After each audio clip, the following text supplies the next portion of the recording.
गंगा दशहरे का मतलब जानते हो आप?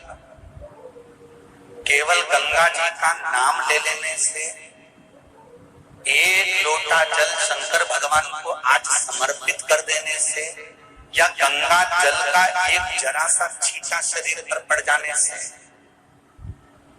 10 पापों से मुक्ति मिल जाती है। दशहरा का मतलब है 10 पाप से मुक्त हो। पहला पाप है किसी के घर का बिना पूछे कोई सामान उठाकर हमने भोग कर लिया हो, तो उस पाप से गंगा दशहरे के 10 पाप से मुक्ति दिलाता है गंगा दशहरा। दूसरा, किसी ब्राह्मण, किसी गुरुजन को मुख से अपशब्द कह दिया हो, तो आज ही का दिन है जिस दिन पाप कर्म से मुक्ति मिल जाती है। तीसरा, किसी स्त्री को, किसी नारी को, किसी कन्या के प्रति, स्त्री के प्रति, नारी के प्रति अगर गलत सोच लिया हो या गलत कर्म हमने कर दिया हो, तो उस पाप से मुक्ति गंगा दशहरे का दिन दिला देता है। चौथा,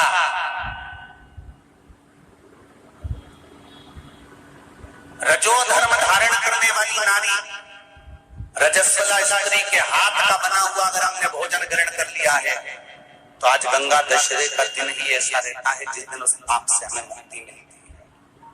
पांचवा, किसी के यहाँ सूतक जानते हो सभी लोग, या सावड़। सूतक का मतलब होता है किसी के यहाँ कोई मर गया और उसके यहाँ का तुमने भोजन या पानी ग्रहण कर लिया। सावड़ का मतलब होता है किसी के यहाँ बच्चा हुआ, तुम्हें मालूम नहीं था, उसके घर का 8 दिन का 10 दिन का तुमने भोजन या पानी ग्रहण कर लिया।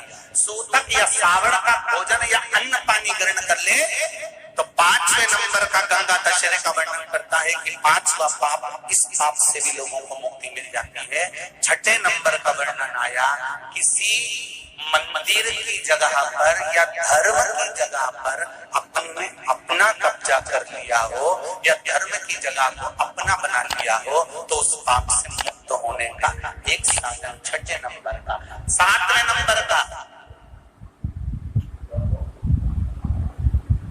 झाड़ू लगाते समय, बुआरी लगाते समय छोटे छोटे जीव झाड़ू के नीचे मर जाते हैं, तो उसके पाप से मुक्ति गंगा दशहरे का दिन दिला जाता है।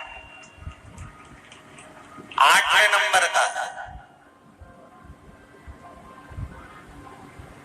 8वें नंबर, जिस समय हम भोजन ग्रहण कर रहे हो और हमारे दरवाजे पर कोई व्यक्ति आकर बैठा हुआ है और हमने उसको भोजन का नहीं पूछा या उसका मुख झूठा ना कराया, तो उस दोष से वंचित हो जाए, उस दोष को समाप्त कर दे, तो गंगा दशहरे का।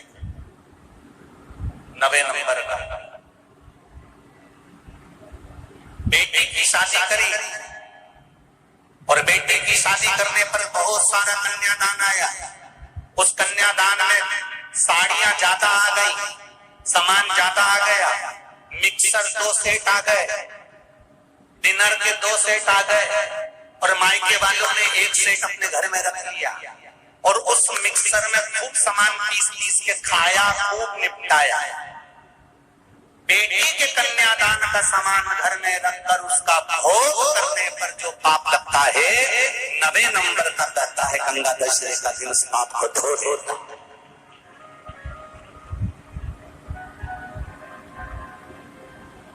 10वें नंबर का महाराज, यदि किसी तीर्थ में जाकर हमने कोई गलत काम करा होता है, तो गंगा दशहरे का ये आज का दिन हमारे पाप को वो धो देता है। ये गंगा दशहरे के 10 पाप को धोने के लिए मात्र एक दिन है गंगा दशहरे का दिन। आज के दिन जो शिव जी को जल चढ़ाता है, शंकर भगवान कहते हैं भले उसने उसमें गंगा जल डाला नहीं डाला, पर मेरे ऊपर जब जल चढ़ाता है, शिव जी कह देते हैं आज के चढ़े हुए जल को मैं गंगा जल बना देता हूँ। आज गंगा दशहरे का खूब भजन करो, दान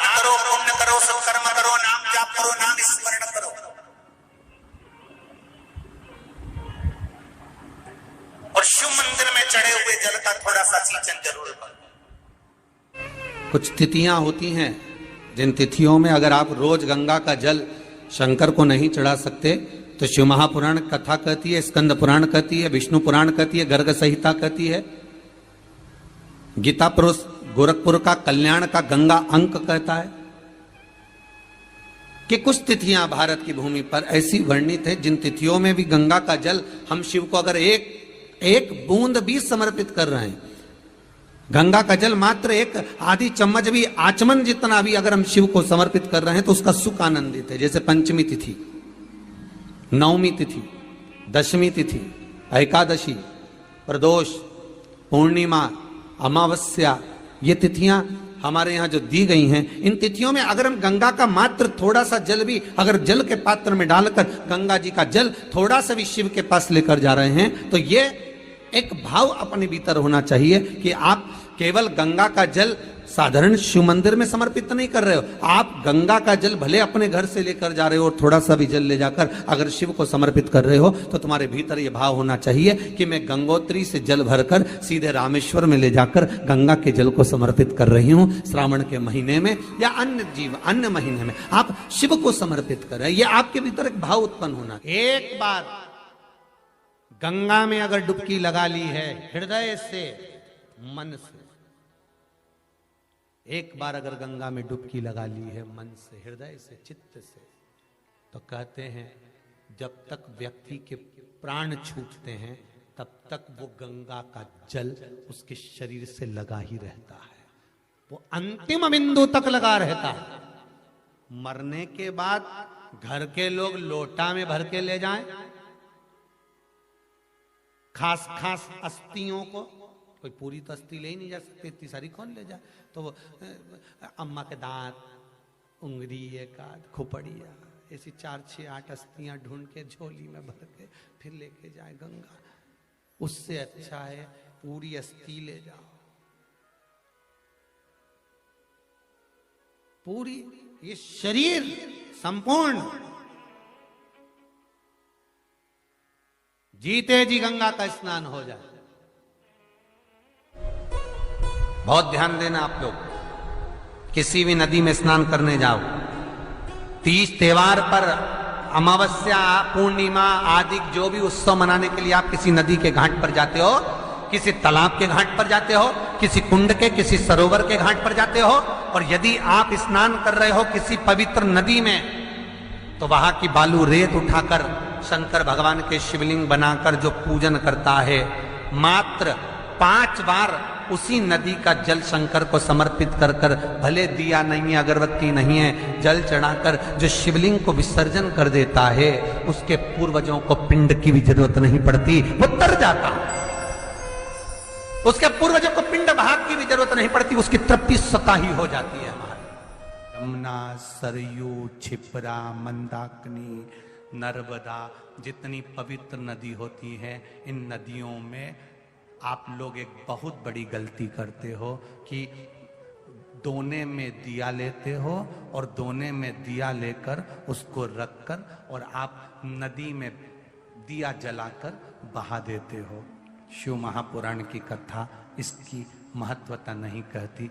शिव पुराण कहती है गंगा माँ है, नर्मदा माँ है, क्षिप्रा माँ है, सरयू माँ है। तुम्हारी सास कहीं बैठी हो, एक काम करना, जैसे तुम गंगा जी में दिया रख देती हो पानी में, सरयू जी में दिया रख देती हो पानी में, उसी तरह सास के सिर पे दिया जला के धर दो। बोलो, धर सकते हो? जब धीरे धीरे दिए में आग लगेगी, दिया जलते जलते दोने में आग लगेगी, दोना जलेगा और तुम्हारी सास का फिर सिर जलना प्रारंभ होगा। अच्छा लगेगा? नहीं। गंगा में दिया छोड़ा, दिया जलते जलते हवा में दोना जला, दोना जला तो वो गंगा का जल में चोट पहुंची। गंगा कहती है तो पुण्य कमाने आई थी और मुझे आग लगा के जा रही है। पवित्र नदी को शुद्ध रखिए, उसमें पवित्रता का विशेष ध्यान रखिए। यहां तक शिव महापुराण की कथा कहती है, अपने स्नान के कपड़े भी अगर तुम घाट पर किसी के कहने पर छोड़ कर आ रहे हो, कई लोग, कोई कह देता है तुम्हारे ऊपर ये रोग लग गया, तुम्हारे ऊपर ये बीमारी हो गई, नदी पे नहाने जाना, अपने कपड़े छोड़कर आ जाना। पहले तो वो महाराज ढूंढो जिसने कहा कि पवित्र नदी पर अपने कपड़े छोड़कर आओ। नदी को हमेशा, पवित्र नदी को पवित्र रहने दो।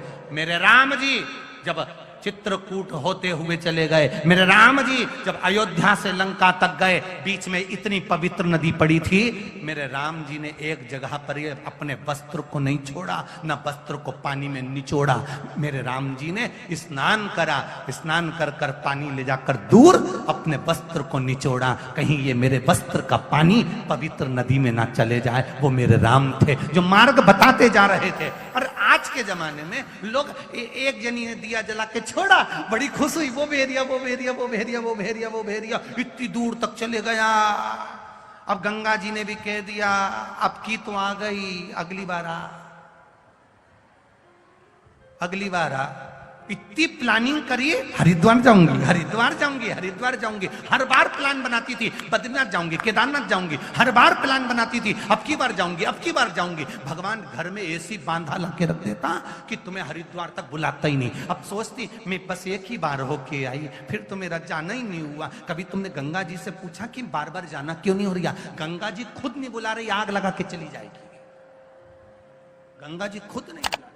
पवित्रता का ध्यान रखिए, हम उसकी शुद्धता का ध्यान रखिए।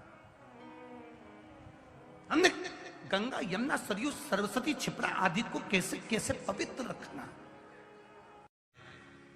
आप में से कितने लोग हैं जो नर्मदा नहाए? आप में से कितने लोग हैं जो गंगा नहाए? आप में से कितने लोग हैं सरयू नहाए? कहीं ना कहीं किसी पवित्र नदी में आप लोगों ने स्नान जरूर करा, उससे 1000 गुना शिवलिंग में तुमने भी करा होगा। जितने फेसबुक पर सुन रहे बल हैं की उनने भी करा प्राप्ति। होगा। किसी ना किसी पवित्र नदी में आपने, हमने, सबने स्नान करा होगा।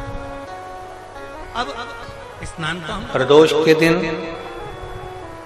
उस गंगा नदी में हम नहाए, यदि तो गंगा नदी में हमने स्नान करा और स्नान कर कर बाहर निकले तो हमको 1.25 लाख बार स्नान का पुण्य मिल जाए। उसके लिए क्या करना पड़ेगा?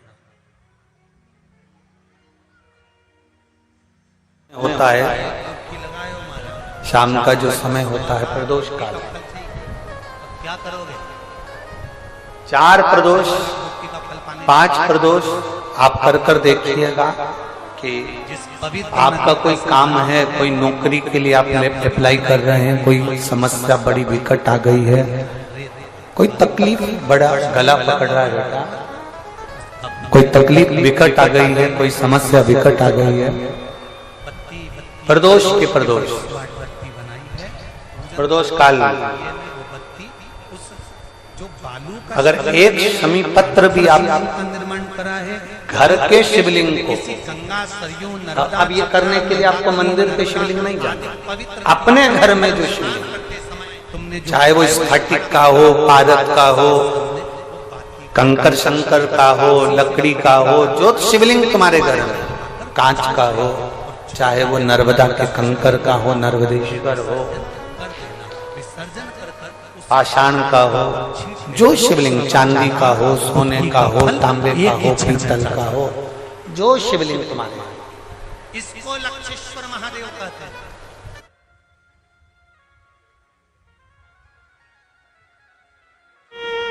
दो जगह पर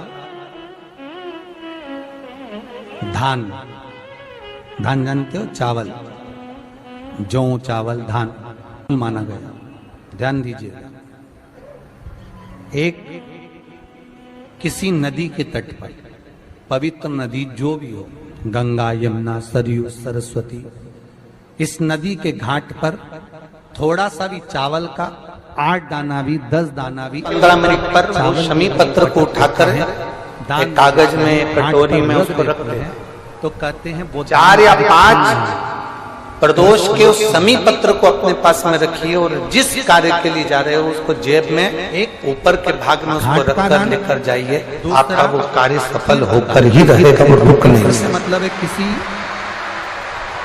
पुरी में, मोक्षपुरी में आप शमी पत्र में इतना बल होता है, प्रदोष का जो शमी पत्र होता है वो बड़ा बलवान होता है, बड़ा मथुरा आदि आदि जिस पुरी में हम एक पहुंचे पत्र हैं, है। उस पुरी में आपने अगर अन्न का एक दाना भी दान दिया है तो वो है कि सोमवार की अगर प्रदोष पड़ती है, बहुत ध्यान से सुनना महाराज, सोमवार की प्रदोष पड़ती है तो शंकर भगवान कैलाश पर निवास करते हैं, उससे नष्टता नहीं। मंगलवार की ये प्रदोष उसी तरह पड़ती से है जैसे तो शिव काशी में निवास किसी के करते हैं, शरीर में चर्म रोग हो गया हो, मान लो बुधवार किसी की का प्रदोष शरीर पड़ती कहीं है से तो काला शिव पड़ गया, कहीं रजत चट्टे बढ़ भवन गए, में निवास या करते हैं। सफेद पड़ गई चमड़ी और चर्म गुरुवार रोग की आ प्रदोष गया, पड़ती है तो उसके शिव लिए जैसे गंगा के पीपल स्थल पर निवास पत्ते करते हैं।